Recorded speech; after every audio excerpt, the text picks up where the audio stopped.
Бүгін міне тәуелсіздігіміздің 30 жылдық мейрамы қарсаңында өндіріс тұрғын алабында физкультурно-оздоровительный комплекс ашылып жатыр. Бұл ғимаратта полиция пункті бар, және де 3 зал бар, және де бұл жерде осы өндіріс тұрғын алабында сон болады, Қазпошта филиалдары ашылады. Бұл заманауи ғимаратты осы өндіріс тұрғын алабының 40 мың адамына арналған.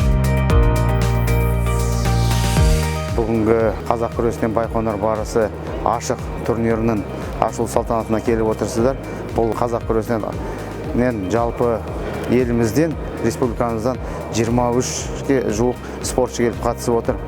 Енді өздеріңіз білесіздер, бұл спорт түрі алдағы уақытта біздің осы спорт түріне қызығушылығын танытатын спортшыларға үлкен бір септігін тигізетіні ол сөзсіз.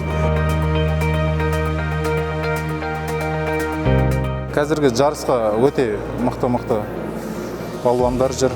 Қазақстан бойынша Қазақстан чемпиондары, Азия чемпиондары, әлем чемпиондары, атақты балуандар күресіп отыр.